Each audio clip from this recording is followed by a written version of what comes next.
Well, it's been 2 days since Basic Education Minister Angie released the 2022 Matric results. The 80.1% national pass rate was met with both praise and political backlash. So, is everyone involved really satisfied? Newzroom Afrika's Andersen filed this report. The South African Democratic Teachers Union describes the Matric class of 2022 as the class most affected by the COVID-19 pandemic during their schooling journey. On top of that, they had record levels of load shedding to contend with over the last 12 months. But still, the class managed to achieve an 80.1% pass rate and brought with it some incredibly talented top achievers. One of them being Kiabetswe Sekonia, who achieved 100% for maths, as well as 6 other distinctions.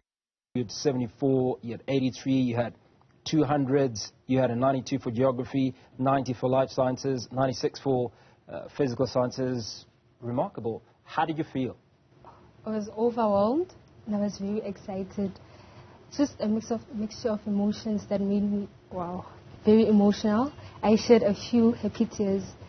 Aside from the overall pass rate, 278,000 matriculants from the class of 2022 managed to bring home bachelor passes.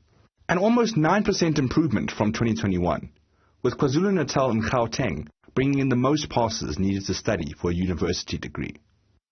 Not everyone is happy with the results and the percentages given by the Department of Basic Education.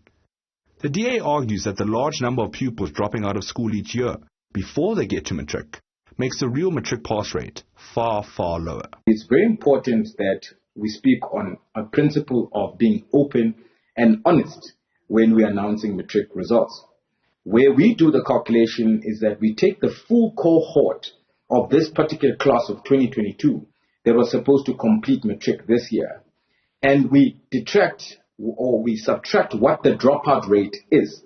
For example, in this class, there's over 337,000 learners that have dropped out of the system that were supposed to complete Matric this year. But what do the education experts really think? One education professor at Wits University says despite the criticism, there is clear progress that cannot be ignored. It is an indication that our education system is on an upward trajectory. And I think we should be focusing both on the very significant gains that have been made in the education system as an indicator the Matric is there. But I think we also can't neglect the fact that very significant number of learners don't learn to read and write and do mathematics at the end of grade 3. So I don't think it's an either or. I think we recognize that there has been improvement in the sector. There's been an improvement particularly in rural areas, but there's also huge scope for improvement overall. Two things can be true at once, and with a clear improvement in results year on year, but still a lot more work to do to get the schooling system where it needs to be. That seems to be the case when it comes to the 2022 Matric results. For Newzroom Afrika on Channel 405, I'm Andersen in Johannesburg.